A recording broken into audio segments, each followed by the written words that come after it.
Hello student, चलिए आज हम देखते हैं क्लास 10 के एक्सरसाइज 1.2। तो इसमें पहला क्वेश्चन क्या कह रहा है, दी गई संख्याओं का अभाज्य गुणनखंड करिए। ठीक, यानी दी गई संख्याओं का प्राइम फैक्टर करना है, अभाज्य गुणनखंड करना है। तो चलिए देखते हैं अभाज्य गुणनखंड कैसे करेंगे। तो देखिए कैसे करेंगे, तो आप आसानी से इसका प्राइम फैक्टराइजेशन कर सकते हैं। जैसे मान लेते हैं 140 है, तो 140 का अगर हमें प्राइम फैक्टराइजेशन करना है तो पहले आपको पता है अंतिम अंक क्या है, 0 है, तो 2 से यहाँ पे डिवाइड करते हैं। ठीक, तो यहाँ पे कितना हो जाएगा 70, फिर यहाँ 2 से फिर भाग करते हैं तो 35 आ जाएगा। अब 35 2 से कटेगा नहीं, 5 से कटेगा, तो यहाँ पे फिर 5 से ले जाते हैं तो 5 से बन जाए 35, फिर 7 टाइम्स लेके जाते हैं, 7 बन जाए 7। ठीक, तो ये कितना हो जाएगा 2 इंटू में 2 इंटू में 5 इंटू में 7। अब देखिए यहाँ पे 2 का 2 बार गुणा है, तो यहाँ पे हम क्या कर सकते हैं, हम इसको इस तरीके से लिख सकते हैं 2 का स्क्वायर इंटू में 5 इंटू में 7। ठीक, तो ये हमको इस तरीके से मिल जाएगा। तो ये हमने देखा कि 140 का अभाज्य गुणनखंड क्या होगा। ठीक, चलिए बात करते हैं 156 की। तो 156 का अभाज्य गुणनखंड निकाल लेते हैं। 156 को हम 2 से भाग करेंगे तो कितना हो जाएगा, 2 सत्ते 14, 16 हो गया, 2 8 16, फिर 2 से भाग करेंगे 39 हो जाएगा। अब 39 2 से नहीं कटेगा तो 3 से यहाँ पे भाग देंगे, तो यहाँ पे 13 3 39। ठीक, तो अगर इसका अभाज्य गुणनखंड निकालें तो 2 इंटू 2 इंटू में 3 इंटू में 13। अब यहाँ पे 2 का मल्टीप्लाई 2 बार है, तो यहाँ पे हो जाएगा 2 का स्क्वायर इंटू में 3 इंटू में 13। ठीक, तो ये हो गया इसका अभाज्य गुणनखंड। अब आगे चलिए हम देखते हैं हम क्या करेंगे, 3825 का करेंगे, 3825 का प्राइम फैक्टराइजेशन किस तरीके से। अब देखिए लास्ट अंक अगर 0 या 5 है तो 5 से कटेगा, तो चलिए 5 से लेके जाते हैं, तो 5 से बन जाए 35, 3 बचा, तो 5 6 जा 30, 2 बचा, 5 5 जा 25। अब फिर 5 से लेके जाते हैं क्योंकि लास्ट डिजिट अंतिम अंक 5 है, तो 5 बन जा 5, 2 बचा, 5 5 जा 25, 1 बचा, तो 5 3 जा 50, 153 बचा। अब ये किससे कटेगा फिर सोचिए, तो यहाँ पे ये 3 से भी कट सकता है क्योंकि 5 1 6 3 9, मतलब अगर अंकों का योगफल 3 से कट रहा है तो ये संख्या 3 से कटेगी, तो 3 से ले जाइए, 3 5 15, 3 1 3, फिर 3 से कट सकता है 3, फिर यहाँ पे कितना बचेगा 17, फिर ये 17 से कट जाएगा। अभाज्य गुणनखंड में अभाज्य संख्याएं ही यहाँ पर आप लेंगे, तो पहले हम इंक्रीजिंग ऑर्डर में लिखते हैं। ठीक, तो क्या हो जाएगा 3 इंटू में 3 इंटू में 5 इंटू में 5 इंटू में 17, तो ये क्या हो जाएगा 3 का स्क्वायर। ठीक, मल्टीप्लाई करेंगे तो हमको मिलेगा क्या, गुणनफल करने पे 3 का वर्ग इंटू में 5 का वर्ग इंटू में 17। ठीक, इसका अभाज्य गुणनखंड करते हैं तो ये किससे कटेगा, 5 से कटेगा। चलिए देखते हैं 5005 का प्राइम फैक्टराइजेशन निकालते हैं। 5005 ये 5 से कटेगा, 1001 आ जाएगा भाग देने पर, फिर ये किससे कटेगा सोचिए, 5 के बाद आने वाला अभाज्य संख्या क्या है 7, 7 से ले जाइए, ये 5 से तो इस बार नहीं कटेगा ना, 7 से ले जाइए, तो 7 1 3 7, 3 बचा, 30 हो गया, 7 चौका 28, ठीक 2 बचा, 7 3 193। अब फिर देखिए अब आगे ये किससे कर सकता है, 7 के बाद आने वाली अभाज्य संख्या 11, 11 से देखते हैं, तो 11 1 3 11, 3 बचा 33 हो गया, 11 से 33। ठीक, अब ये 13 से कट जाएगा, तो यानी इसका प्राइम फैक्टराइजेशन करें तो 5 इंटू में 7 इंटू में 11 इंटू में 30, ये हमको मिल जाएगा। चलिए 7429 का प्राइम फैक्टराइजेशन करते हैं, देखते हैं कितना आता है। 7429 का 7429। अब देखिए यहाँ पर क्या है, हमें देखना है प्राइम फैक्टराइजेशन करना है। तो पहले देखिए ये ना तो ठीक, ये ना तो 2 से कटेगा, 3 से भी नहीं कटेगा, क्योंकि अंकों का योगफल 7 4 11 2 13 9 22 नहीं कट रहा है। 4 से तो सवाल ही नहीं है, 4 हमें लेना ही नहीं है। 5 5 से नहीं कटेगा, 7 7 से भी नहीं कटेगा, 9 लेना ही नहीं है, 11 11 से देख सकते हैं। 11 में देखिए अंकों का योगफल यानी विषम स्थान वाले अंकों का योगफल और सम स्थान वाले अंकों का योगफल का डिफरेंस जो होना चाहिए वो या तो 0 होना चाहिए या तो 11 का गुणज होना चाहिए। तो 9 4 13 7 2 9, ना तो घटाने पे 0 आ रहा है ना ही 11 का गुणज आ रहा है, तो ये 11 से भी नहीं कटेगा। बाकी बचा क्या 13, 13 से चेक कर लेते हैं हम, ठीक 13 से हम चेक कर लेते हैं। तो देखिए 13 चौके 52 और 13 पचे 65, ठीक 5 बार लेके जाएंगे और यहाँ पे कितना बच जाएगा 9 92 हो गया, 13 सत्ते 91, फिर 19 बच जाएगा, 13 से नहीं कटेगा। 15 लेना ही नहीं, 17 से देखते हैं। तो 17 चौके 68, 6 बचा 62 हो गया, 17 या 51, 11 हो गया, तो 17 सत्ते 119। और 17 के बाद आने वाली प्राइम नंबर कौन सी है 19, तो 19 दूना 38, 5 बचा 57 हो गया, 19 तिया 57, ठीक 23। तो इसका प्राइम फैक्टराइजेशन करेंगे 17 इंटू में 19 इंटू में 23, ठीक। तो ये हो गया पहला क्वेश्चन कि इसमें क्या करना था, हमें दी गई संख्याओं के प्राइम फैक्टराइजेशन करना था, ठीक अभाज्य गुणनखंड निकालना था। अब चलिए अगला क्वेश्चन देखते हैं।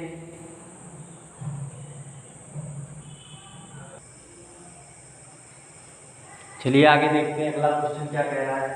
अगला क्वेश्चन कह रहा है कि दिए गए पूर्णांकों के युग्मों का एलसीएम और एचसीएफ ज्ञात कीजिए, ठीक एलसीएम और एचसीएफ हमें इसका ज्ञात करना है और बताना है कि दो संख्याओं का गुणनफल बराबर LCM of that number this number फिर इनटू एचसीएफ ऑफ इस सभी नंबरों का हमें ज्ञात करना है। चलिए देखते हैं।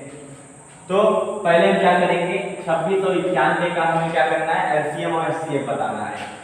फिर उसके बाद ये भी बताना है कि इन संख्याओं का गुणनफल बराबर होगा इन संख्याओं के एलसीएम और इन संख्याओं के एचसीएफ का गुणनफल, ठीक। तो चलिए देखते हैं कितना आएगा। तो 26 के पहले हम क्या करते हैं प्राइम फैक्टर कर ले रहे हैं, तो 13 गुना कितना होगा 26, ठीक ये हो गया। फिर 91 के प्राइम फैक्टर कर लेते हैं तो कितना हो जाएगा 13 सत्ते 91, ठीक।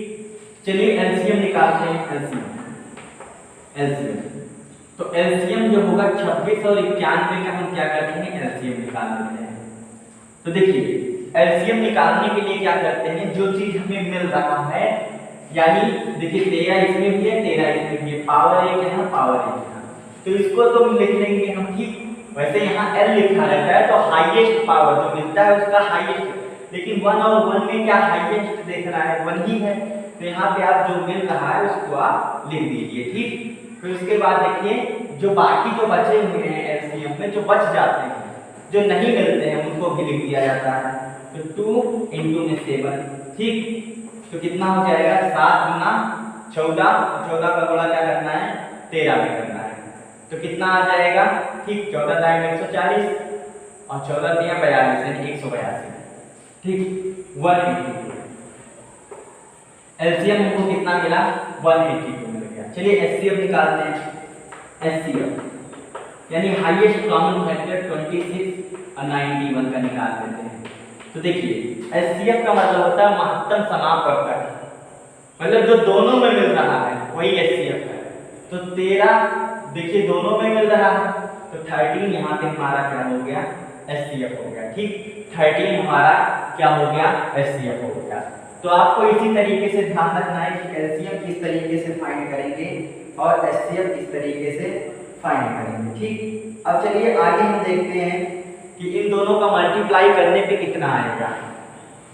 तो हम क्या करते हैं इनका मल्टीप्लाई करके देखते हैं 26 और 91 का मल्टीप्लाई, ये चलिए देखते हैं।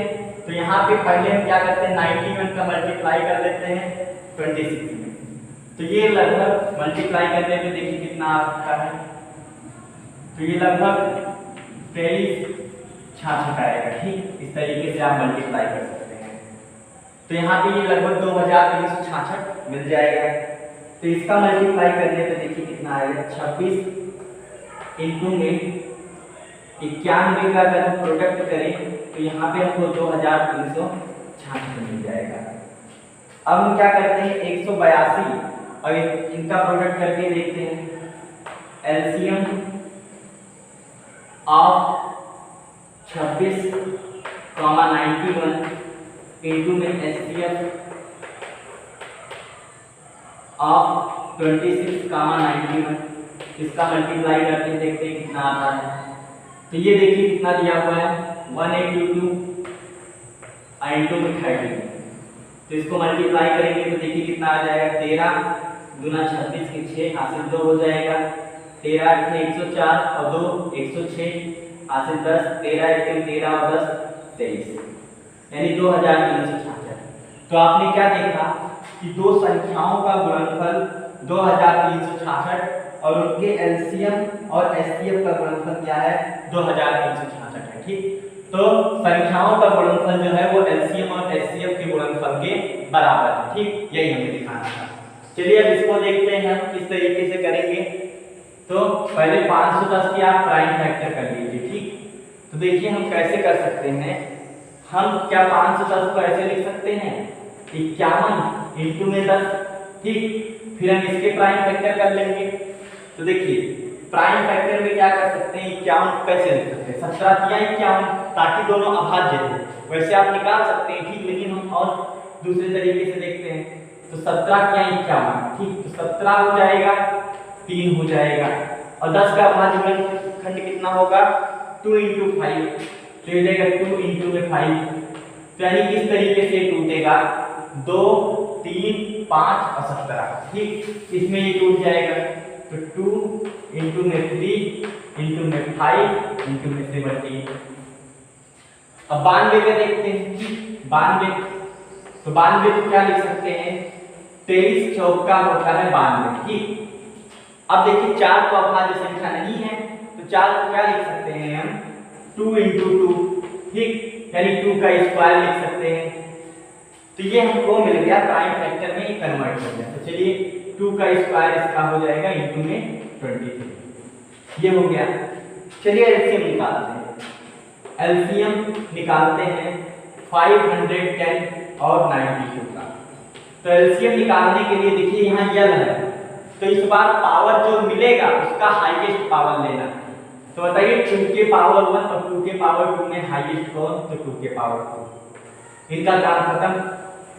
अब बाकी जो बचे हुए हैं उनको आप वैसे उतार लीजिए। ठीक, बाकी जो बचे हुए हैं उनको आप ऐसे उतार लीजिए। तो क्या हो जाएगा, 3 इंटू में 5 इंटू में 70 इंटू में 20। ठीक, ये इतना, तो ये इतना आ जाएगा, ध्यान रखिएगा। ठीक, 2 का स्क्वायर इंटू में 3 इंटू में 17 इंटू में 23। अब इसका हम क्या करते हैं, डायरेक्ट गुणा करके लिख दे रहे हैं। ठीक, तो आप लोग क्या करिएगा, इसको लिख लीजिएगा। तो 23,460 आ जाएगा। ठीक, 23,460। यहाँ पे गुणनफल अगर आप करेंगे तो आपको इतना मिल जाएगा। चलिए एचसीएफ निकालते हैं। ठीक, एचसीएफ निकालते हैं 510 और 92 का। 510 और 92 का एचसीएफ निकालते हैं। तो एचसीएफ मतलब जो मिल रहा है दोनों में, यहाँ पे 2 है और यहाँ भी 1 2 है, तो 1 2 दोनों में मिल रहा है, तो इसका एचसीएफ हो जाएगा 2। तो चलिए अब हम क्या करते हैं, अब हम दूसरी चीज सेटिस्फाई करवाते हैं कि संख्याओं का गुणनफल क्या एलसीएम और एचसीएफ के गुणनफल के बराबर आ रहा है। तो 510 इंटू में 92 का प्रोडक्ट निकालते हैं। तो 92 का गुणा 0 में करेंगे तो 0 आ जाएगा। चलिए ठीक है। फिर 92 का गुणा 1 में करेंगे तो 92 आएगा, लेकिन 92 में 2 लिखेंगे, हासिल 9। फिर 92 पंचे होगा 460। ठीक, और 460 में क्या करेंगे, 2 जोड़ देंगे। देखिए 92 के गुणा 0 में किए 0, 92 के 2 हासिल 9, फिर 92 पंचे कितना हो जाएगा 460 और 9 कितना हो जाएगा 469। ठीक, तो यहां से आपको कितना मिल जाएगा, अब चलिए आगे देखते हैं, ये तो क्या है, संख्याओं का गुणनफल था। फिर हम क्या करते हैं, एलसीएम ऑफ 510 इंटू में 92 और गुणनफल निकालते हैं एचसीएफ ऑफ 510 इंटू में 92, इन दोनों का मल्टीप्लिकेशन करते हैं तो ये है 23,460 इंटू में 2, तो कितना आ जाएगा, ये गुणा होगा 0 6 की 12 2 हाथ से लेंगे 2 4 8 9 2 6 2 2 6। तो आप क्या देखते हैं कि संख्याओं का गुणनफल जो है वो एचसीएफ और एलसीएम के गुणनफल के बराबर आ रहा है, ठीक। तो यही चीज हमें दिखाना था।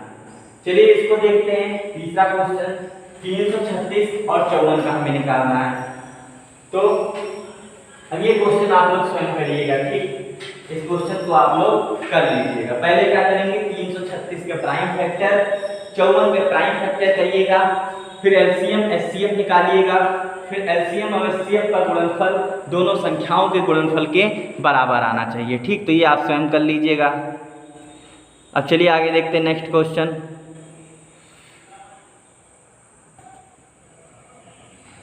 चलिए आगे देखते हैं अगला क्वेश्चन क्या कह रहा है। कह रहा है दी गई, ठीक, तीसरे क्वेश्चन में देखिए कह रहा है कि सभी का क्या करना है, एलसीएम और एचसीएफ निकालना है, कितना होगा, ठीक। तो चलिए पहले हम इन सभी का प्राइम फैक्टराइजेशन करेंगे, अभाज्य गुणनखंड निकालेंगे। तो 12 का अभाज्य गुणनखंड कितना हो जाएगा, 2 दूना 4 3 12, ठीक। लेकिन हम इसको क्या लिख देंगे, 2 का स्क्वायर लिख देंगे, ठीक। तो इसको हम लिख देते हैं 2 का स्क्वायर इंटू में 3, ठीक। 15 का अभाज्य गुणनखंड क्या होगा, 3 गुणे 5। 21 का क्या होगा, 3 सते 21, ठीक। ये इतना हो गया। चलिए एलसीएम निकालते हैं। LCM of 12 15 21। तो एलसीएम में देखेंगे जो चीज मिल रहा है उसको एक बार लिखेंगे और जो चीज नहीं मिल रहा है उनका गुणनफल कर देंगे। तो देखिए 3 इसमें है, 3 इसमें है, 3 इसमें है, ठीक। तो 3 यहाँ पे मिल गया और बाकी बचा कौन, 2 का स्क्वायर बच गया, ठीक। फिर 5 बच गया, फिर 7 बच गया, ठीक। तो 3 सब में था, 3 को एक बार लिख दी, 2 का स्क्वायर 5 और 7 बच गया। तो चलिए देखते हैं कितना आएगा।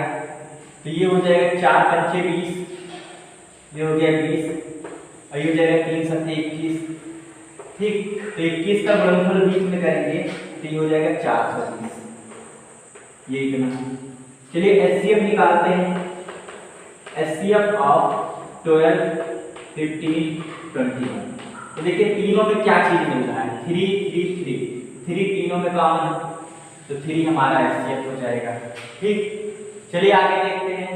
17 23 और 29 का निकालते हैं। तो ये हो गया 17। अब 17 का अभाज्य गुणनखंड अगर हम निकालें, प्राइम फैक्टराइजेशन यहाँ पे करें, ठीक। तो यहाँ पे 17 के प्राइम फैक्टराइजेशन 17 होगा, ठीक। ये इतना 23 का अगर प्राइम फैक्टराइजेशन करें तो यहाँ पे 23 हो जाएगा। 29 के करें तो 29 यहाँ पर खुद हो जाएगा, ठीक। अब देखिए यहाँ पे एचसीएफ कैसे हम निकालेंगे, क्या चीज हमको कॉमन मिलेगा। पहले हम एलसीएम निकालते हैं। एलसीएम ऑफ, क्योंकि ये सभी अभाज्य संख्याएं हैं, ठीक, ये सभी, तो इनका एलसीएम निकालने के लिए क्या करेंगे, देखिए पहला चीज हम 17 को 17 इंटू 1 लिख सकते हैं, 23 को 23 इंटू 1 लिख सकते हैं, 29 को 29 इंटू 1 लिख सकते हैं। तो देखिए एलसीएम निकालने के लिए क्या चीज मिल रहा है, इसमें 1 मिल रहा है तो 1 को तो ऐसे रहने देंगे और जो चीज नहीं मिल रहा है उसका गुणनफल कर लेंगे। तो 17 गुणे में 23 गुणे में 29, और इसका अगर हम गुणनफल निकालें, ठीक, तो 11,339 आ जाएगा, 11,339। चलिए एचसीएफ देखते हैं कितना है। HCF of 17 23 29।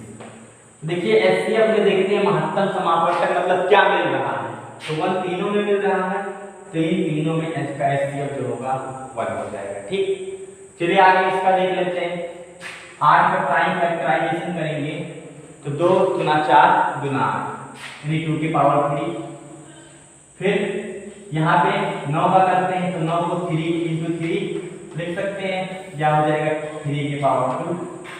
25 का प्राइम फैक्टराइजेशन करें तो ये हो जाएगा 5 इंटू 5 यानी 5 का स्क्वायर। अब देखिए इन सभी के बगल में क्या मिल रहा है, इंटू 1 इंटू 1 इंटू 1 मान सकते हैं ना।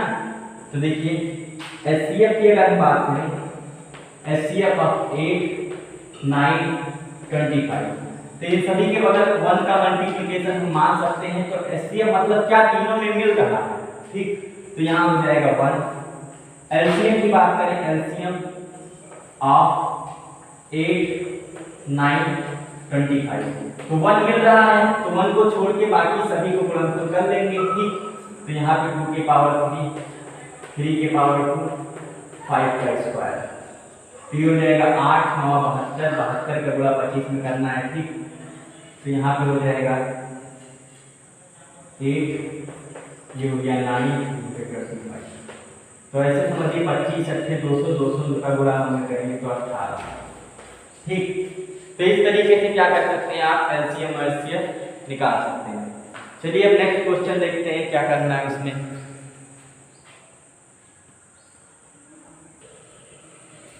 चलिए अगला क्वेश्चन देखते हैं क्या कह रहा है। कह रहा है जांच कीजिए कि क्या किसी प्राकृतिक संख्या n के लिए 6 के पावर n अंक शून्य पर समाप्त हो सकती है, ठीक। कह रहा है कोई भी प्राकृतिक संख्या, देखिए इसके पहले वाला क्वेश्चन जो है एग्जांपल इसमें बुक में दिया हुआ है उसी की तरह उसको कर लीजिएगा। कह रहा है क्या किसी प्राकृतिक संख्या n के लिए 6 के पावर n शून्य पर समाप्त हो सकता है। तो देखिए इसको कई तरीके से कर सकते हैं, जैसे मान लेते हैं 6 की पावर n, तो शून्य पर समाप्त होने का मतलब क्या, कि शून्य के पे समाप्त होने का मतलब ये कि इकाई का अंक शून्य हो, ठीक। इकाई का अंक क्या हो, 0। तो इसको देखिए कई तरीके से कर सकते हैं, जैसे अगर n बराबर 1 रखिए तो n बराबर 1 रखने पे क्या आ जाएगा, 6 की पावर 1, इकाई का अंक यही 6 ही तो है। n बराबर 2 रखिए आप, तो n बराबर 2 रखने पे 6 का स्क्वायर यानी कितना आ जाएगा, 36। 36 में इकाई का अंक कितना है, 6। n बराबर 3 रख लीजिए, n बराबर 3 रखेंगे तो 6 की पावर 3 तो कितना हो जाएगा, 6 6 36 छक्का 216, इकाई का अंक कितना है, 6। अगर आपने n बराबर 4 रखा तो 6 के पावर 4 और 216 छक्के कितना हो जाएगा, ठीक। 216 छक्के कितना होगा, 1296 में इकाई का अंक कितना हो जाएगा, 6। तो आप देख रहे हैं कि यानी का चाहे जो प्राकृतिक संख्या n की वैल्यू यहाँ पर रख लिया जाए, कभी इकाई का अंक 0 नहीं आएगा। 0 क्या, और भी कोई संख्या नहीं आएगा, केवल और केवल 6 आ सकता है, ठीक। तो इसका मतलब 6 के पावर n में आप इकाई का अंक चाहे जो रख लीजिए, हमेशा क्या आएगा, मतलब n का वैल्यू, ठीक। 6 की पावर n में n की वैल्यू चाहे जो रख लीजिए, आपको इकाई का अंक 6 ही मिलेगा, हमेशा वो 6 पर ही समाप्त होगी। ये चीज 0 1 5 6 के लिए लागू होगा, ठीक, कि उसके पावर चाहे जो कर लिया जाए, इकाई का अंक 6 ही आएगा। तो ऐसा n का कोई मान संभव है ही नहीं कि n के वैल्यू वो रख दिया जाए और इकाई का अंक 0 आ जाए, ठीक। तो आप कह दीजिएगा कि n का कोई मान संभव नहीं है। देखिए और दूसरा तरीका बताते हैं कि इसको कैसे करेंगे। तो यहाँ पे 6 के पावर n है, ठीक, 6 के पावर n। आप क्या करिए, यहाँ पे देखिए अगर किसी के इकाई के अंक, बताइए इकाई का अंक 0 है तो क्या वो संख्या 5 से कटेगी, तो हाँ आंसर हाँ, वो संख्या 5 से कटनी चाहिए। तो 6 के अभाज्य गुणनखंड करेंगे, तो 6 को क्या लिख सकते हैं, 2 इंटू 3 और इसके पावर में n, ठीक। तो अगर हम घातांक में नियम लगाएं तो ये हो जाएगा 2 के पावर n इंटू में 3 के पावर n। तो देखिए 6 के पावर n यानी 6 के प्राइम फैक्टर में 5 नहीं आता, 6 के अभाज्य गुणनखंड में 5 नहीं आता, और जब 5 नहीं आता तो ये संख्या क्या है, 5 से नहीं कटेगी, और जब ये 5 से नहीं कटेगी तो कभी ये 0 पे समाप्त नहीं होगी। ध्यान से समझिए, कह रहा है कि इस बताइए कि ये शून्य n का कौन सा ऐसा मान है जिसके लिए ये शून्य पे समाप्त होगी। तो शून्य पे अगर कोई संख्या समाप्त हो रही है तो उसको 5 से काटना चाहिए, और 6 के पावर n में यानी 6 में 2 into 3 है, 5 है ही नहीं, तो 5 है ही नहीं तो 5 से कैसे कटेगी वो, इसका मतलब कि n का कोई वैल्यू संभव नहीं है। ठीक, ये चीज आप ध्यान रखिएगा। तो चलिए अगला क्वेश्चन हम देखते हैं, तो आप बता दीजिएगा कि n का कोई वैल्यू संभव नहीं है। चलिए नेक्स्ट क्वेश्चन पे आते हैं।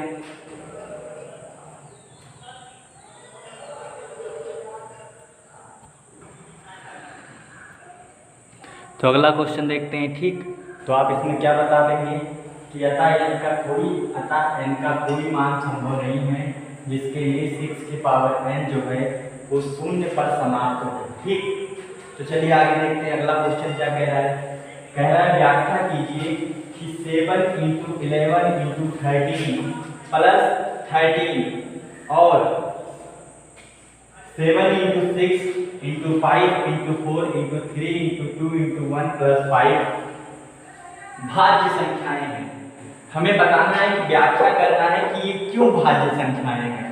तो चलिए देखते हैं, तो बात करते हैं पहले वाली। ठीक, तो 7 into 11 into में 30 प्लस 30, तो इसकी वैल्यू हम निकाल लेते हैं। ठीक, तो कितना हो जाएगा 11 7 77, ठीक, ये हो जाएगा 77 और इंटू में 30 प्लस 30, ये इतना हो गया।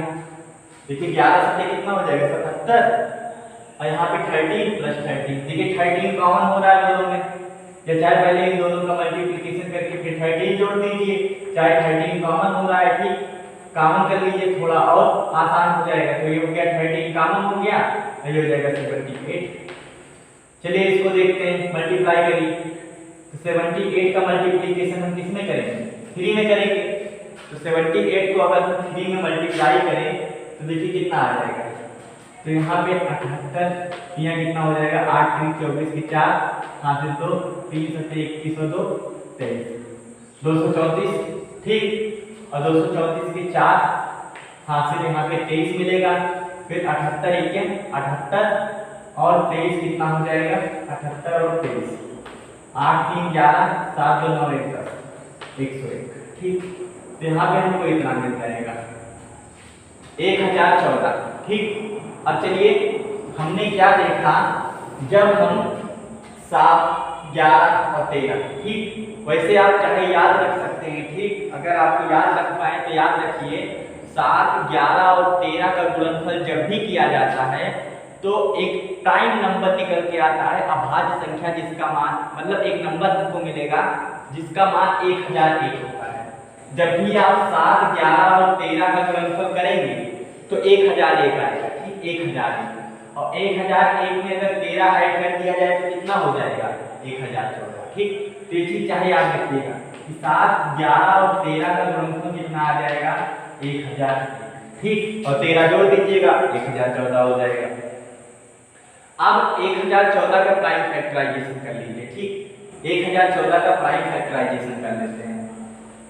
तो अगर 1014 में हम प्राइम फैक्टराइजेशन करें तो देखिए कितना हो जाएगा 1014 का प्राइम फैक्टराइजेशन कर ले रहे हैं। तो यहाँ ये 2 से कट जाएगा, तो 2 पंचे 10, फिर यहाँ पे 0 आ जाएगा, फिर यहाँ पे कितना हो जाएगा 2 सते 14। फिर 2 के बाद देखिए 7 और 5 12, अंकों का योगफल 3 से कट रहा है, संख्या 3 से कटेगी तो 3 से ले जाते हैं।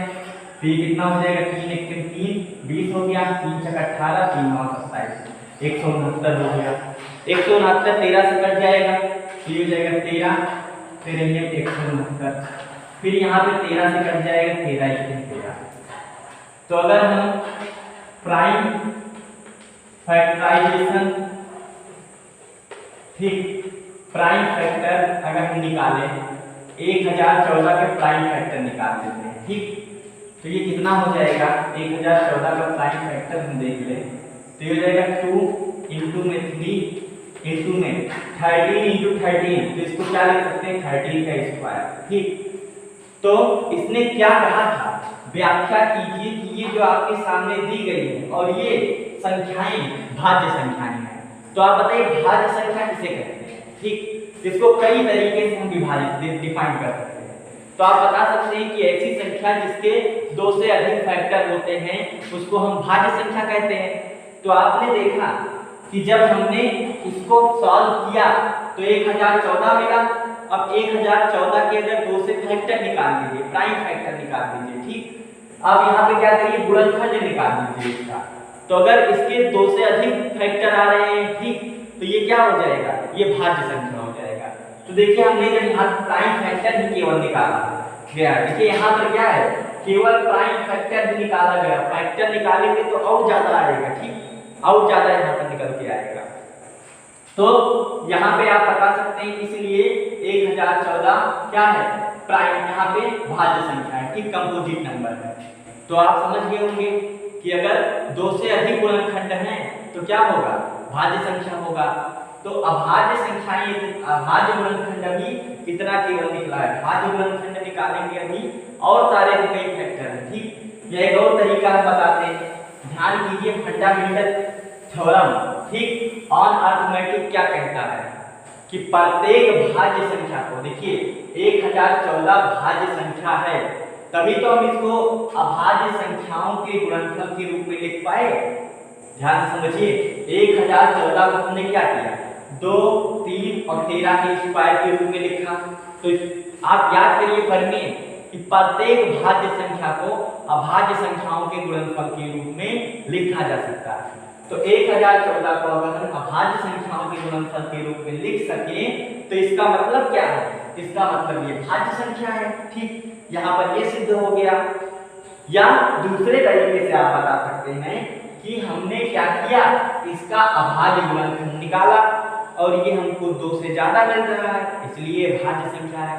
अभी तो अभाज्य निकाला है, भाज्य भी तो कई सारे होंगे, कई सारे गुणनखंड इसके हो सकते हैं। ठीक, तो यहाँ पे आप समझिए, ऐसे आप क्या करेंगे, 7, 6, 42, इन सभी का गुणनफल ऐसे करके 5 जोड़ दीजिएगा। फिर उसके बाद आप क्या करेंगे, आप चाहे ये नियम लगाइएगा कि उसका अभाज्य गुणनखंड निकाल लीजिए, फिर वहां पर लिख लीजिएगा कि फंडामेंटल प्रिंसिपल से क्या होगा, किसी भाज्य संख्या को अभाज्य संख्याओं के गुणनफल के रूप में लिखा जा सकता है, इसीलिए ये भाज्य संख्या है। या आप दिखा दीजिएगा कि ये संख्या 2 से अधिक संख्याओं से कट रही है। जैसे देखिए यहाँ पर ये किससे कट रहा है, ये 2 से कट रहा है, ठीक, ये 3 से कट रहा है, ये 13 से कट रहा है। ठीक, तो ये भाज्य संख्या हो जाएगा। ऐसे आप इसको आप दिखा दीजिएगा। ठीक, तो चलिए अगला क्वेश्चन देखते हैं क्या कह रहा है अगले क्वेश्चन में।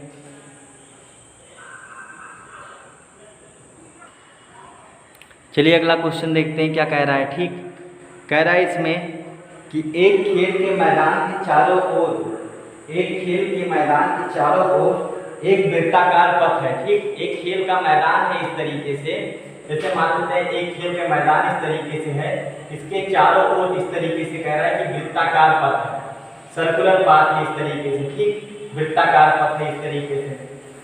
फिर उसके बाद क्या कह रहा है कि इस मैदान का एक चक्कर लगाने में सोनिया को 18 मिनट लगते हैं। ठीक, यानी यहाँ से मान लेते हैं अगर इस मैदान के चक्कर लगाया जा रहा है, एक चक्कर लगाने में सोनिया को कितना समय लग रहा है, सोनिया को, ठीक, सोनिया को 18 मिनट लग रहा है इस मैदान का चक्कर लगाने में।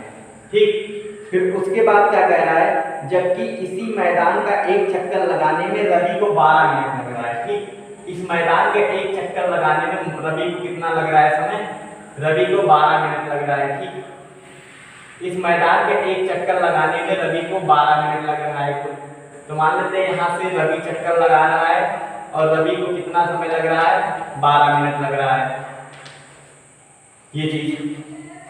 फिर उसके बाद देखिए क्या कह रहा है, मान लीजिए वो एक ही स्थान और एक ही समय पर चलना प्रारंभ करते हैं, कितने समय बाद वो पुनः प्रारंभिक स्थान पर मिलेंगे। ठीक, तो देखिए यहाँ से क्या है कि जैसे ये कहा है कि एक मैदान है और उस मैदान की, मान लेते हैं ये पूरा ग्राउंड है इस तरीके से। ठीक, मैदान है और इस मैदान के चारों तरफ मान लेते हैं यहाँ पे सोनिया है और सोनिया एक चक्कर लगाने में क्या है, एक चक्कर लगाने में 18 मिनट का समय लगती है। रवि उसी मैदान का एक चक्कर चारों तरफ घूमने में 12 मिनट का समय लगता है। तो कह रहा है कि जैसे यहाँ से दोनों जब चले तो कितने मिनट पश्चात पुनः क्या है वो आकर के उसी समय मिलेंगे। उसी समय नहीं मतलब कब आकर के मिलेंगे ये हमें बताना है, कब दोनों मिलेंगे। ठीक, तो देखिए समझिए इसको, मान लेते हैं ये सोनिया है। ठीक, ये एक चक्कर कितने समय में लगाएगी? 18 मिनट में। दूसरा चक्कर कितने मिनट में लगाएगी? 18 मिनट में। तो जब दो चक्कर लगा करके वो पुनः वापस आएगी तो समय कितना हो जाएगा? 36 मिनट हो गया। ठीक, 36 मिनट हो गया। फिर रवि एक चक्कर कितने मिनट में लगा लेगा? 12 मिनट में। रवि दूसरा चक्कर कितने मिनट में लगा लेगा? 12 मिनट में। फिर तीसरा चक्कर रवि कितने मिनट में लगा लेगा? 36 मिनट में। ठीक, 36 मिनट में। तो देखिए आप यहाँ पे क्या देख रहे हैं कि कितने समय पश्चात दोनों आकर के मिलेंगे। ठीक, कितने समय पश्चात दोनों आकर के मिलेंगे। तो आपने क्या देखा कि 36 मिनट पश्चात दोनों आकर के फिर वहीं हो जाएंगे, वहीं पहुंच जाएंगे। ठीक, 36 मिनट पश्चात क्या है? दोनों आकर के फिर वहीं पहुंच जाएंगे। तो 36 मिनट में सोनिया के चक्कर लगाएगी 2, रवि के चक्कर लगाएगा 3 और आकर के वहीं पहुंच जाएंगे। तो इसका मतलब वहीं मिलेंगे। ठीक, और 36 क्या है? सोचिए 36 क्या है? 36 12 और 18 का क्या है? एलसीएम है। ठीक, इस टाइप के क्वेश्चन में आपको समझना रहता है कि कितने समय पश्चात वो क्या है मिलेंगे। अब ये सोचिए कि आंसर 18 से कम आना चाहिए। 18 से कम कैसे आ जाएगा? 12 से कम कैसे आएगा? जब दोनों वहीं पर आकर के मिलेंगे तो एक चक्कर तो लगाएंगे ना। तो इसका मतलब एचसीएफ नहीं लेना है यहाँ पे, एलसीएम। क्योंकि एलसीएम क्या होता है? वह छोटी से छोटी संख्या होती है जिससे क्या है दोनों संख्याएं पूर्णतः विभाजित हो जाए। 12 और 18 क्या है? 12 और 18 से 36 पूर्णतः विभाजित हो जाए। तो हमें यहाँ पे क्या करना है? एलसीएम लेना है। ठीक, तो चलिए हम देखते हैं एलसीएम कितना होगा 12 और 18 का एलसीएम। तो यहाँ पे देखिए पहले प्राइम फैक्टर कर लेते हैं। ठीक, 12 के अभाज्य गुणनखंड निकाल लेते हैं।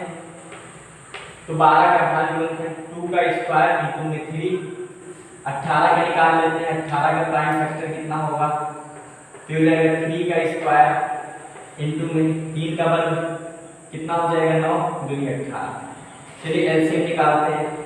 एलसीएम निकालने के लिए क्या करेंगे? एलसीएम ऑफ 12 और 18 का एलसीएम निकाल जाएंगे। देखिए पहले देखिए 2 एलसीएम एल है, एल मतलब लीस्ट, तो पावर हाईएस्ट वाला लेंगे।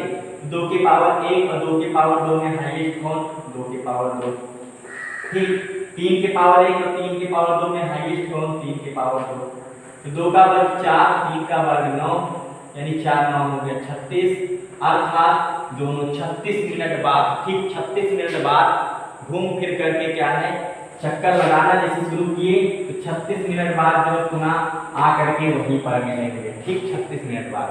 और 36 मिनट बाद तक सोनिया 2 चक्कर लगा चुकी होगी और अभी 3 चक्कर लगा चुका होगा।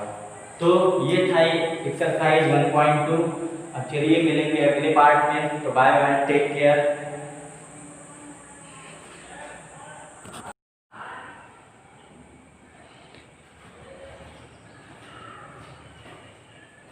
हेलो स्टूडेंट, चलिए आज हम देखते हैं क्लास 10 के एक्सरसाइज 1.2।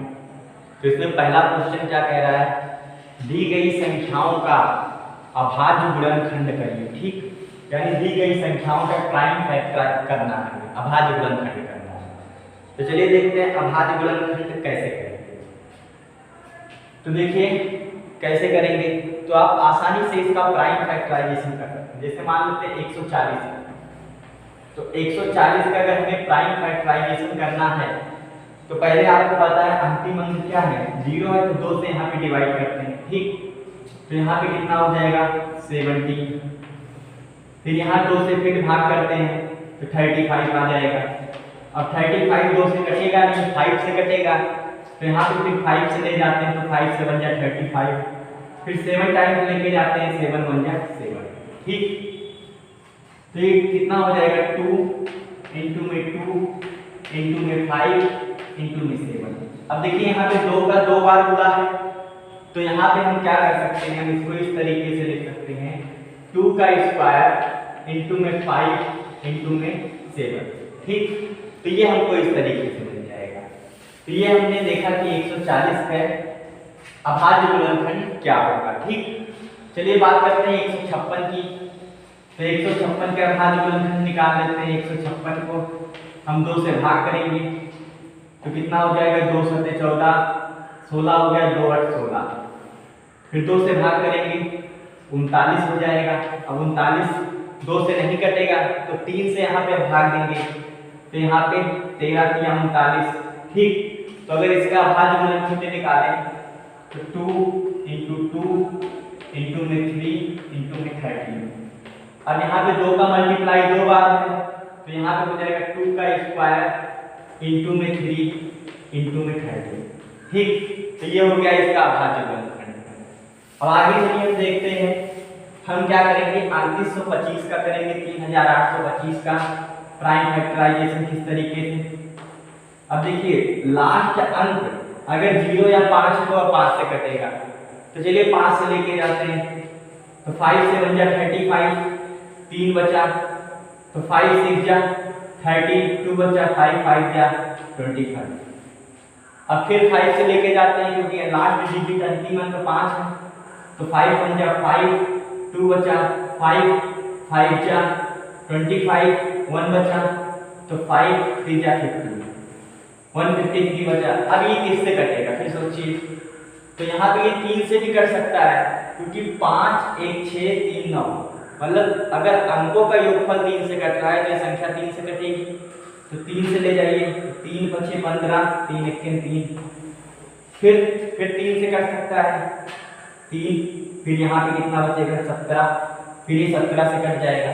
अभाज्य गुणनखंड में अभाज्य संख्याएं ही यहाँ पर आप लेंगे, तो पहले हम इंक्रीजिंग ऑर्डर में लिखते हैं। ठीक, तो क्या हो जाएगा 3 इंटू में 3 इंटू में 5 इंटू में 5 इंटू में 17, तो ये क्या हो जाएगा 3 का स्क्वायर। ठीक, मल्टीप्लाई करेंगे तो हमको मिलेगा क्या गुणनफल करने पे, 3 का वर्ग इंटू में 5 का वर्ग इंटू में 17। ठीक, इसका अभाज्य गुणनखंड करते हैं तो ये किससे कटेगा, 5 से कटेगा। चलिए देखते हैं 5005 का प्राइम फैक्टराइजेशन निकालते हैं। 5005 ये 5 से कटेगा, 1001 आ जाएगा भाग देने पर। फिर ये किससे कटेगा सोचिए, 5 के बाद आने वाला अभाज्य संख्या क्या है 7, 7 से ले जाइए, ये 5 से तो इस बार नहीं कटेगा ना, 7 से ले जाइए, तो 7 1 3 7, 3 बचा 30 हो गया, 7 चौक 28, ठीक 2 बचा 7 3 193। अब फिर देखिए अब आगे ये किससे कट सकता है, 7 के बाद आने वाली अभाज्य संख्या 11, 11 से देखते हैं, तो 11 1 3 11, 3 बचा 33 हो गया, 11 से कट है। ठीक, अब ये 13 से कट जाएगा, तो यानी इसका प्राइम फैक्टराइजेशन करें तो 5 इंटू में 7 इंटू में 11 इंटू में 30, तो ये हमको मिल जाएगा। चलिए 7429 का प्राइम फैक्टराइजेशन करते हैं, देखते हैं कितना आता है। 7429 का 7429। अब देखिए यहाँ पर क्या है, हमें देखना है प्राइम फैक्टराइजेशन करना है, तो पहले देखिए ये ना तो ठीक, ये ना तो 2 से कटेगा, 3 से भी नहीं कटेगा क्योंकि अंकों का योगफल 7 4 11 तो 13 9 22 नहीं कट रहा है। 4 से तो सवाल ही नहीं है, 4 हमें लेना ही नहीं है। 5 5 से नहीं कटेगा, 7 7 से भी नहीं कटेगा, 9 लेना ही नहीं है, 11 11 से देख सकते हैं। 11 में देखिए अंकों का योगफल यानी विषम स्थान वाले अंकों का योगफल और सम स्थान वाले अंकों का योगफल का डिफरेंस जो होना चाहिए वो या तो 0 होना चाहिए या तो 11 का गुणज होना चाहिए। तो 9 4 13 7 2 9, ना तो घटाने पे 0 आ रहा है ना ही 11 का गुणज आ रहा है, तो ये 11 से भी नहीं कटेगा। बाकी बचा क्या 13, 13 से चेक कर लेते हैं हम। ठीक, 13 से हम चेक कर लेते हैं, तो देखिए 13 चौके 52 और 13 पचे 65। ठीक, 5 बार लेके जाएंगे और यहाँ पे कितना बच जाएगा 9 92 हो गया, 13 से 91, फिर 19 बच जाएगा, 13 से नहीं कटेगा। 15 लेना ही नहीं, 17 से देखते हैं। तो 17 चौके 68, 6 बचा 62 हो गया, 17 दिया 51, 11 हो गया, तो 17 सत्ते 119। अब 17 के बाद आने वाली प्राइम नंबर कौन सी है? 19। तो 19 दूना 38, 5 बचा 57 हो गया, 19 दिया 57, ठीक 23। तो इसका प्राइम फैक्टराइजेशन करेंगे 17 इंटू में 19 इंटू में 23, ठीक। तो ये हो गया पहला क्वेश्चन कि इसमें क्या करना था, हमें दी गई संख्याओं के प्राइम फैक्टराइजेशन करना था, ठीक, अभाज्य गुणनखंड निकालना था। अब चलिए अगला क्वेश्चन देखते हैं।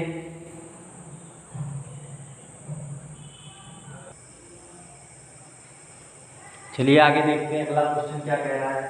अगला क्वेश्चन कह रहा है कि दिए गए पूर्णांकों के युग्मों का एलसीएम और एचसीएफ ज्ञात कीजिए, ठीक। एलसीएम और एचसीएफ हमें इसका ज्ञात करना है और बताना है कि दो संख्याओं का गुणनफल बराबर LCM of that number these number फिर इनटू एचसीएफ ऑफ इन सभी नंबरों का हमें ज्ञात करना है। चलिए देखते हैं।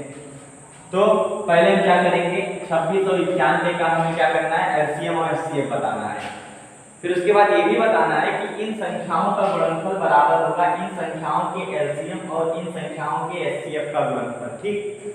तो चलिए देखते हैं कितना आएगा। तो 26 के पहले हम क्या करते हैं, प्राइम फैक्टर कर ले रहे हैं। तो 13 गुना कितना होगा, 26, ठीक, ये हो गया।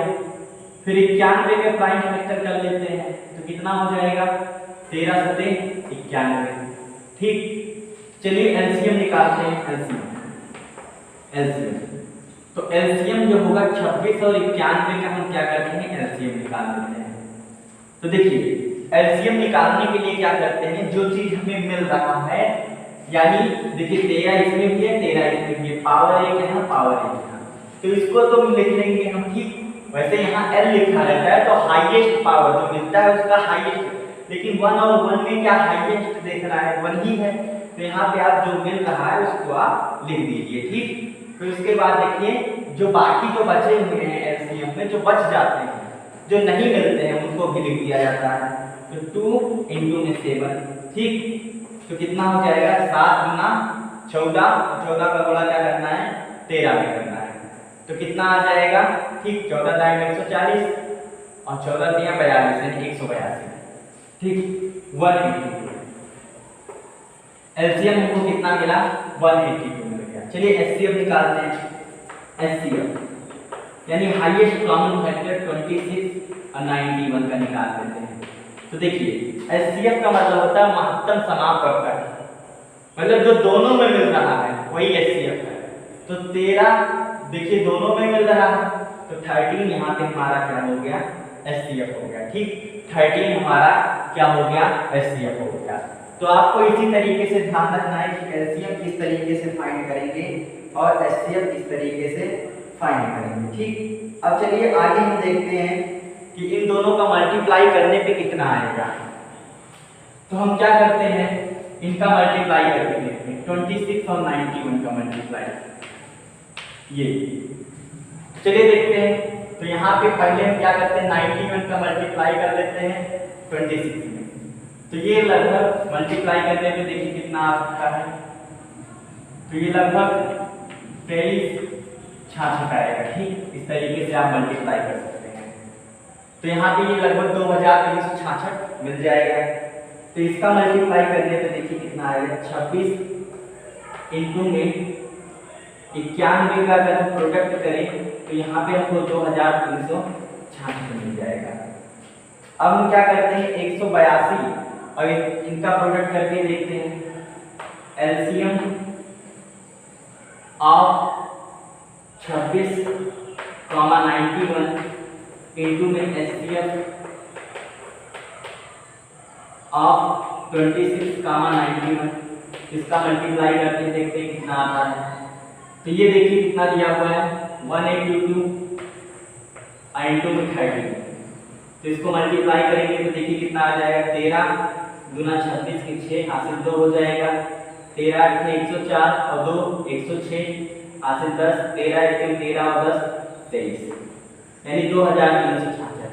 तो आपने क्या देखा कि दो संख्याओं का गुणनफल 2366 और उनके एलसीएम और एचसीएफ का गुणनफल क्या है 2366 है। ठीक, तो संख्याओं का गुणनफल जो है वो एलसीएम और एचसीएफ के गुणनफल के बराबर है। ठीक, यही हमें दिखाना था। चलिए अब इसको देखते हैं हम किस तरीके से करेंगे। तो पहले 510 की आप प्राइम फैक्टर कर लीजिए। ठीक, तो देखिए हम कैसे कर सकते हैं। हम क्या 510 को ऐसे लिख सकते हैं 51 इंटू में 10। ठीक, फिर हम इसके प्राइम फैक्टर कर लेंगे। तो देखिए प्राइम फैक्टर में क्या कर सकते हैं 51 कैसे लिख सकते हैं 17 या 51, ताकि दोनों अभाज्य हो। वैसे आप निकाल सकते हैं। ठीक, लेकिन हम और दूसरे तरीके से देखते हैं। तो 17 या 51। ठीक, तो 17 हो जाएगा, 3 हो जाएगा और 10 का अभाज्य गुणनखंड कितना होगा 2 इंटू 5, तो ये जाएगा 2 इंटू में 5। तो यानी किस तरीके से टूटेगा 2 3 5 और 17। ठीक, इसमें ये टूट जाएगा। तो 2 इंटू में 3 इंटू में 5 इंटू में 17। अब 92 का देखते हैं। 92, तो 92 को क्या लिख सकते हैं 23 चौका होता है 92। ठीक, अब देखिए 4 तो अभाज्य संख्या नहीं है, तो 4 को क्या लिख सकते हैं हम 2 इंटू 2। ठीक, यानी 2 का स्क्वायर लिख सकते हैं। तो ये हमको मिल गया प्राइम फैक्टर में कन्वर्ट हो गया। तो चलिए 2 का स्क्वायर इसका हो जाएगा इंटू में 23, ये हो गया। चलिए एलसीएम निकालते हैं। एलसीएम निकालते हैं 510 और 92 का। तो एलसीएम निकालने के लिए देखिए यहाँ यल है, तो इस बार पावर जो मिलेगा उसका हाईएस्ट पावर लेना है। तो बताइए 2 के पावर 1 और 2 के पावर 2 में हाईएस्ट कौन, तो 2 के पावर 2। इनका काम खत्म। अब बाकी जो बचे हुए हैं उनको आप ऐसे उतार लीजिए। ठीक, बाकी जो बचे हुए हैं उनको आप ऐसे उतार लीजिए। तो क्या हो जाएगा 3 इंटू में 5 इंटू में 17 इंटू में 20। ठीक, ये इतना, तो ये इतना आ जाएगा, ध्यान रखिएगा। ठीक, 2 का स्क्वायर इंटू में 3 इंटू में 17 इंटू में 23। अब इसका हम क्या करते हैं डायरेक्ट गुणा करके लिख दे रहे हैं। ठीक, तो आप लोग क्या करिएगा इसको लिख लीजिएगा। तो 23,460 आ जाएगा। ठीक, 23,460। यहाँ पे गुणनफल अगर आप करेंगे तो आपको इतना मिल जाएगा। चलिए एचसीएफ निकालते हैं। ठीक, एचसीएफ निकालते हैं 510 और 92 का।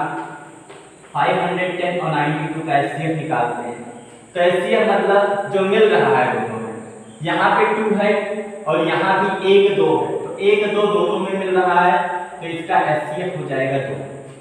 तो चलिए अब हम क्या करते हैं, अब हम दूसरी चीज सेटिस्फाई करवाते हैं कि संख्याओं का गुणनफल क्या एलसीएम और एचसीएफ के गुणनफल के बराबर आ रहा है। तो 510 इंटू में 92 का प्रोडक्ट निकालते हैं। तो 92 का गुणा 0 में करेंगे तो 0 आ जाएगा। चलिए ठीक है। फिर 92 का गुणा 1 में करेंगे तो 92 आएगा, लेकिन 92 में 2 लिखेंगे, हासिल 9। फिर 92 पंचे होगा 460। ठीक, और 460 में क्या करेंगे 2 जोड़ देंगे। देखिए 92 के गुणा 0 में किए 0, 92 के 2 हासिल 9। फिर 92 पंचे कितना हो जाएगा 460 और 9 कितना हो जाएगा 469। ठीक, तो यहां से आपको कितना मिल जाएगा। अब चलिए आगे देखते हैं। ये तो क्या है संख्याओं का गुणनफल था। फिर हम क्या करते हैं एलसीएम ऑफ 510 इंटू में 92 और गुणनफल निकालते हैं एचसीएफ ऑफ 510 इंटू में 90।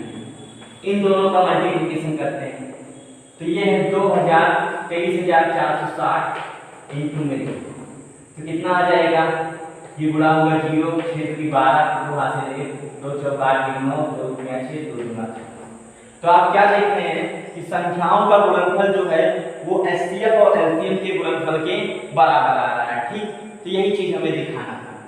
चलिए इसको देखते हैं। तीसरा क्वेश्चन 336 और 54 का हमें निकालना है। तो अब ये क्वेश्चन आप लोग स्वयं करिएगा। ठीक, इस क्वेश्चन को आप लोग कर लीजिएगा। पहले क्या करेंगे 336 के प्राइम फैक्टर 54 के प्राइम फैक्टर करिएगा। फिर एलसीएम एचसीएफ निकालिएगा, फिर एलसीएम और एचसीएफ का गुणनफल दोनों संख्याओं के गुणनफल के बराबर आना चाहिए। ठीक, तो ये आप स्वयं कर लीजिएगा। अब चलिए आगे देखते हैं नेक्स्ट क्वेश्चन।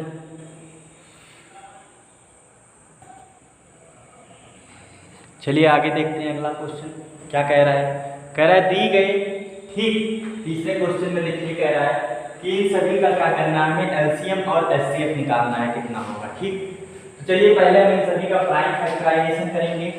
अभाज्य गुणनखंड निकालेंगे तो 12 का अभाज्य गुणनखंड कितना हो जाएगा, 2 दूना 4 3 12। ठीक, लेकिन हम इसको क्या लिख देंगे, 2 का स्क्वायर लिख देंगे। ठीक, तो इसको हम लिख देते हैं 2 का स्क्वायर इंटू में 3। ठीक, 15 का अभाज्य गुणनखंड क्या होगा, 3 गुणे 5। 21 का क्या होगा, 3 सते 21। ठीक, ये इतना हो गया। चलिए एलसीएम निकालते हैं। LCM of 12 15 21। तो एलसीएम में देखेंगे जो चीज मिल रहा है उसको एक बार लिखेंगे और जो चीज नहीं मिल रहा है उनका गुणनफल कर देंगे। तो देखिए 3 इसमें है, 3 इसमें है, 3 इसमें है। ठीक, तो 3 यहाँ पे मिल गया। बाकी बचा कौन, 2 का स्क्वायर बच गया। ठीक, फिर 5 बच गया, फिर 7 बच गया। ठीक, तो 3 सब में था, 3 को एक बार लिख दिया, 2 का स्क्वायर 5 और 7 बच गया। तो चलिए देखते हैं कितना आएगा। तो ये हो जाएगा 4 पंचे 20, ये हो गया 20 और ये हो जाएगा 3 सत्ते 21। ठीक, तो 21 का गुणनफल 20 में करेंगे तो ये हो जाएगा 420, ये इतना। चलिए एचसीएफ निकालते हैं। HCF of 12 15 21। तो देखिए तीनों में क्या चीज मिल रहा है, 3 3 3 3 तीनों में कॉमन है, तो 3 हमारा एचसीएफ हो जाएगा। ठीक, चलिए आगे देखते हैं। 17 23 और 29 का निकालते हैं। तो ये हो गया 17। अब 17 का अभाज्य गुणनखंड अगर हम निकालें, प्राइम फैक्टराइजेशन यहाँ पे करें। ठीक, तो यहाँ पे 17 का प्राइम फैक्टराइजेशन 17 होगा। ठीक, ये इतना। 23 का अगर प्राइम फैक्टराइजेशन करें तो यहाँ पे 23 हो जाएगा। 29 के करें तो 29 यहाँ पर हो जाएगा। ठीक, अब देखिए यहाँ पे एचसीएफ कैसे हम निकालेंगे, क्या चीज हमको कॉमन मिलेगा। पहले हम एलसीएम निकालते हैं। एलसीएम एलसीएम ऑफ, क्योंकि ये सभी अभाज्य संख्याएं हैं। ठीक, ये सभी, तो इनका एलसीएम निकालने के लिए क्या करेंगे, देखिए पहला चीज हम 17 को 17 इंटू 1 लिख सकते हैं, 23 को 23 इंटू 1 लिख सकते हैं, 29 को 29 इंटू 1 लिख सकते हैं। तो देखिए एलसीएम निकालने के लिए क्या चीज मिल रहा है, इसमें 1 मिल रहा है तो 1 को तो ऐसे रहने देंगे और जो चीज नहीं मिल रहा है उसका गुणनफल कर लेंगे। तो 17 गुणे में 23 गुणे में 29, और इसका अगर हम गुणनफल निकालें, ठीक, तो 11,339 आ जाएगा, 11,339। चलिए एचसीएफ देखते हैं कितना है। HCF of 17 23 29। देखिए एचसीएफ में देखते हैं महत्तम समापवर्तक मतलब क्या मिल रहा है, तो 1 तीनों में मिल रहा है, तो इन तीनों में एच का एचसीएफ जो होगा 1 हो जाएगा। ठीक, चलिए आगे इसका देख लेते हैं। 8 का प्राइम फैक्टराइजेशन करेंगे तो 2 गुना 4 गुना 8 यानी 2 की पावर 3। फिर यहाँ पे 9 का करते हैं तो 9 को 3 इंटू 3 लिख सकते हैं, या हो जाएगा 3 की पावर 2। 25 का प्राइम फैक्टराइजेशन करें तो ये हो जाएगा 5 इंटू 5 यानी 5 का स्क्वायर। अब देखिए इन सभी के बगल में क्या मिल रहा है, इंटू 1 इंटू 1 इंटू 1 मान सकते हैं ना। तो देखिए एचसीएफ की अगर हम बात करें, एचसीएफ ऑफ 8 9 25, तो इन सभी के बगल 1 का मल्टीप्लिकेशन हम मान सकते हैं। तो एचसीएफ मतलब क्या, तीनों में मिल रहा है। ठीक, तो यहाँ हो जाएगा 1। एलसीएम की बात करें, एलसीएम ऑफ 8 9 25, तो 1 मिल रहा है तो 1 को छोड़ के बाकी सभी को गुणनफल कर देंगे। ठीक, तो यहाँ पे 2 की पावर 3 की पावर 2 5 का स्क्वायर, तो ये हो जाएगा 8 9 72 72 का गुणा 25 में करना है। ठीक, तो यहाँ पे हो जाएगा 8 ये हो गया 9 तो ऐसे समझिए 25 अट्ठे 200 200 का गुणा हम करेंगे तो 18। ठीक, तो इस तरीके से क्या कर सकते हैं आप एलसीएम और एचसीएफ निकाल सकते हैं। चलिए अब नेक्स्ट क्वेश्चन देखते हैं क्या करना है उसमें।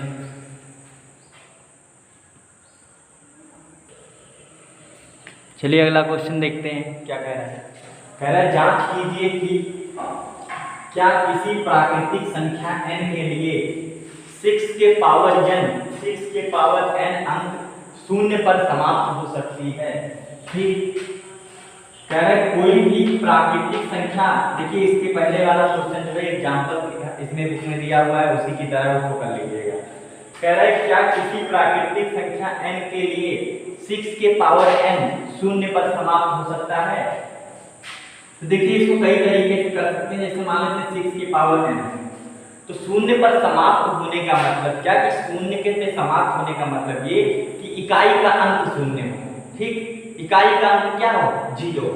तो इसको देखिए कई तरीके से कर सकते हैं, जैसे अगर n बराबर 1 रखें तो n बराबर 1 रखेंगे तो क्या आएगा 6 की पावर 1, इकाई का अंक यही 6 ही तो है।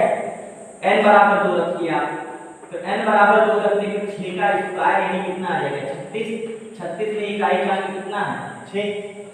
n बराबर 3 रख लीजिए, n बराबर 3 रखेंगे तो 6 की पावर 3 तो कितना हो जाएगा 6 6 36 छक्का 216, इकाई का कितना है 6। अगर आपने n बराबर 4 रखा तो 6 के पावर 4 और 216 छक्के कितना हो जाएगा। ठीक, 216 छक्के कितना होगा 1296 में इकाई का कितना हो जाएगा 6।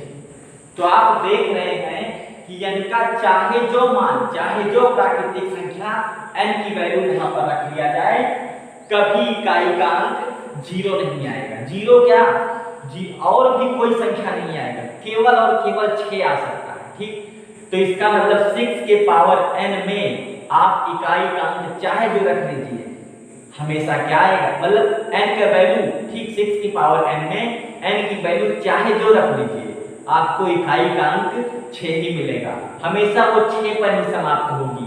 ये चीज 0 1 5 6 के लिए लागू होगा। ठीक, कि उसके पावर चाहे जो कर लिया जाए इकाई का अंक 6 ही आएगा। तो ऐसा n का कोई मान संभव है ही नहीं कि n के वैल्यू को रख दिया जाए और इकाई का अंक 0 आ जाए। ठीक, तो आप कह दीजिएगा कि n का कोई मान संभव नहीं है। देखिए और दूसरा तरीका बताते हैं कि इसको कैसे करेंगे।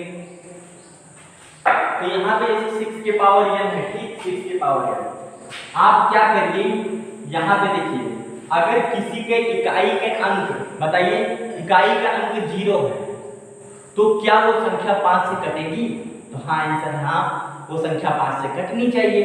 तो 6 के अभाज्य गुणनखंड करेंगे तो 6 को क्या लिख सकते हैं 2 × 3 और इसके पावर में n।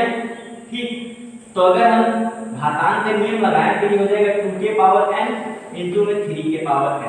तो देखिए 6 के पावर n यानी 6 के प्राइम फैक्टर में 5 नहीं आता, 6 के अभाज्य गुणनखंड में 5 नहीं आता, और जब 5 नहीं आता तो ये संख्या क्या है 5 से नहीं कटेगी, और जब ये 5 से नहीं कटेगी तो कभी ये 0 पे समाप्त नहीं होगी। ध्यान से समझिए, कह रहा है कि इस बताइए कि ये 0 n का कौन सा ऐसा मान है जिसके लिए 0 पे समाप्त होगी। तो 0 पे अगर कोई संख्या समाप्त हो रही है तो उसको 5 से कटना चाहिए, और 6 के पावर n में यानी 6 में 2 × 3 है, 5 है ही नहीं, तो 5 है ही नहीं तो 5 से कैसे कटेगी वो। इसका मतलब कि n का कोई वैल्यू संभव नहीं है। ठीक, ये चीज आप ध्यान रखिएगा। तो चलिए अगला क्वेश्चन हम देखते हैं, तो आप बता दीजिएगा कि n का कोई वैल्यू संभव नहीं है। चलिए नेक्स्ट क्वेश्चन पे आते हैं।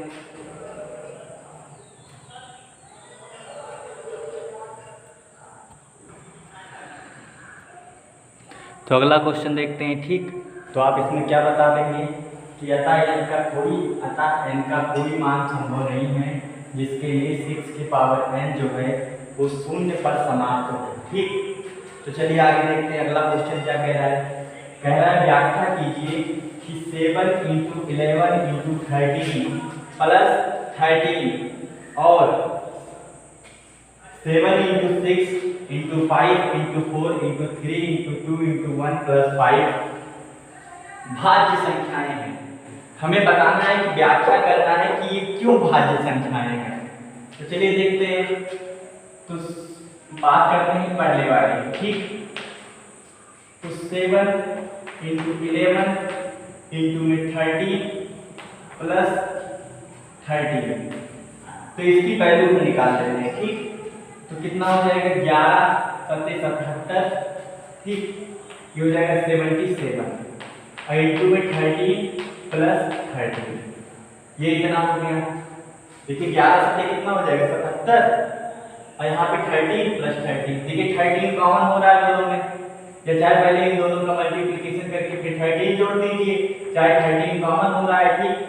कॉमन कर लीजिए, थोड़ा और आसान हो जाएगा। तो ये हो गया 13 कॉमन हो गया, ये हो जाएगा 78। चलिए इसको देखते हैं, मल्टीप्लाई करिए। तो 78 का मल्टीप्लिकेशन हम किस में करेंगे? 3 में करेंगे। तो 78 को अगर हम 3 में मल्टीप्लाई करें तो देखिए कितना आ जाएगा।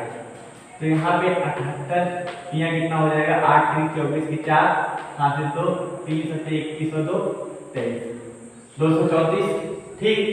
और 234 की 4 हाथ से यहाँ पे 23 मिलेगा। फिर 78 1 78 और 23 कितना हो जाएगा 78 और 23 8 3 11 7 2 9 1 10 101, ठीक। तो यहाँ पे हमको इतना मिल जाएगा 1014, ठीक। अब चलिए हमने क्या देखा, जब हम 7 11 और 13, ठीक। वैसे आप चाहे याद रख सकते हैं, ठीक। अगर आपको याद रख पाए तो याद रखिए 7 11 और 13 का गुणनफल जब भी किया जाता है तो एक प्राइम नंबर निकल के आता है, अभाज्य संख्या जिसका मान, मतलब एक नंबर हमको मिलेगा जिसका मान 1001 होता है। जब भी आप 7 11 और 13 का गुणनफल करेंगे तो 1001 आएगा, ठीक। 1001 और 1001 में अगर 13 ऐड कर दिया जाए तो कितना हो जाएगा 1014, ठीक। तो ये चीज चाहे याद रखिएगा कि 7 11 और 13 का गुणनफल कितना आ जाएगा 1000, ठीक। और 13 जोड़ दीजिएगा 1014 हो जाएगा। अब 1014 का प्राइम फैक्टराइजेशन कर लीजिए, ठीक। 1014 का प्राइम फैक्टराइजेशन कर लेते हैं। तो अगर 1014 में हम प्राइम फैक्टराइजेशन करें तो देखिए कितना हो जाएगा। 1014 का प्राइम फैक्टराइजेशन कर ले रहे हैं तो यहाँ ये 2 से कट जाएगा, तो 2 पंचे 10, फिर यहाँ पे 0 आ जाएगा, फिर यहाँ पे कितना हो जाएगा 2 सत्ते 14। फिर 2 के बाद देखिए 7 और 5 12, अंकों का योगफल 3 से कट रहा है, संख्या 3 से कटेगी तो 3 से ले जाते हैं। तो ये कितना हो जाएगा 3 1 3 20 हो गया, 3 6 18 3 9 27 169 हो गया। 169 13 से कट जाएगा तो ये हो जाएगा 13, फिर ये 169, फिर यहाँ पे 13 से कट जाएगा 13 1 13। तो अगर हम प्राइम फैक्टराइजेशन, ठीक, प्राइम फैक्टर अगर हम निकालें 1014 के प्राइम फैक्टर निकाल देते हैं, ठीक। तो ये कितना हो जाएगा 1014 का प्राइम फैक्टर हम देख लें तो ये हो जाएगा 2 इंटू में 3 इंटू में 13 इंटू 13, तो इसको क्या लिख सकते हैं 13 का स्क्वायर, ठीक। तो इसने क्या कहा था, व्याख्या कीजिए कि ये जो आपके सामने दी गई है और ये संख्याएं भाज्य संख्याएं हैं। तो आप बताइए भाज्य संख्या किसे कहते हैं, ठीक। इसको कई तरीके से हम विभाजित डिफाइन कर सकते हैं। तो आप बता सकते हैं कि ऐसी संख्या जिसके 2 से अधिक फैक्टर होते हैं उसको हम भाज्य संख्या कहते हैं। तो आपने देखा कि जब हमने इसको सॉल्व किया तो 1014 मिला। अब 1014 के अगर 2 से फैक्टर निकाल दीजिए, प्राइम फैक्टर निकाल दीजिए, ठीक। अब यहाँ पे क्या करिए गुणनखंड निकाल दीजिए इसका। तो अगर इसके 2 से अधिक फैक्टर आ रहे हैं, ठीक, तो ये क्या हो जाएगा, ये भाज्य संख्या हो जाएगा। तो देखिए हमने जब यहाँ प्राइम फैक्टर ही केवल निकाला गया, देखिए यहाँ पर क्या है केवल प्राइम फैक्टर ही निकाला गया, फैक्टर निकालेंगे तो और ज्यादा आएगा, ठीक, और ज्यादा यहाँ पर निकल के आएगा। तो यहाँ पे आप बता सकते हैं इसलिए 1014 क्या है प्राइम, यहाँ पे भाज्य संख्या है, ठीक, कंपोजिट नंबर है। तो आप समझ गए होंगे कि अगर 2 से अधिक गुणनखंड हैं तो क्या होगा भाज्य संख्या होगा। तो अभाज्य संख्याएं, अभाज्य गुणनखंड अभी कितना केवल निकला है। भाज्य गुणनखंड निकालेंगे अभी और सारे भी कई फैक्टर हैं। ठीक, यह एक और तरीका हम बताते हैं। ध्यान कीजिए, फंडामेंटल थ्योरम ठीक ऑन अर्थमेटिक क्या कहता है कि प्रत्येक भाज्य संख्या को, देखिए 1014 भाज्य संख्या है, तभी तो हम इसको अभाज्य संख्याओं के गुणनफल के रूप में लिख पाए। ध्यान से समझिए, 1014 को हमने क्या किया, 2, 3 और 13 के स्क्वायर के रूप में लिखा। तो आप याद करिए प्रमेय कि प्रत्येक भाज्य संख्या को अभाज्य संख्याओं के गुणनफल के रूप में लिखा जा सकता है। तो 1014 को अगर हम अभाज्य संख्याओं के गुणनफल के रूप में लिख सकें तो इसका मतलब क्या है, इसका मतलब ये भाज्य संख्या है। ठीक, यहाँ पर ये सिद्ध हो गया। या दूसरे तरीके से आप बता सकते हैं कि हमने क्या किया, इसका अभाज्य गुणनखंड निकाला और ये हमको 2 से ज्यादा मिल रहा है, इसलिए भाज्य संख्या है। अभी तो अभाज्य निकाला है, भाज्य भी तो कई सारे होंगे, कई सारे गुणनखंड इसके हो सकते हैं। ठीक, तो यहाँ पे आप समझिए, ऐसे आप क्या करेंगे, 7, 6, 42 इन सभी का गुणनफल ऐसे करके 5 जोड़ दीजिएगा। फिर उसके बाद आप क्या करेंगे, आप चाहे ये नियम लगाइएगा कि उसका अभाज्य गुणनखंड निकाल लीजिए, फिर वहां पर लिख लीजिएगा कि फंडामेंटल प्रिंसिपल से क्या होगा, किसी भाज्य संख्या को अभाज्य संख्याओं के गुणनफल के रूप में लिखा जा सकता है, इसीलिए ये भाज्य संख्या है। या आप दिखा दीजिएगा कि ये संख्या 2 से अधिक संख्याओं से कट रही है। जैसे देखिए यहाँ पर ये किससे कट रहा है, ये 2 से कट रहा है। ठीक, ये 3 से कट रहा है, ये 13 से कट रहा है। ठीक, तो ये भाज्य संख्या हो जाएगा। ऐसे आप इसको आप दिखा दीजिएगा। ठीक, तो चलिए अगला क्वेश्चन हम देखते हैं क्या कह रहा है अगले क्वेश्चन में।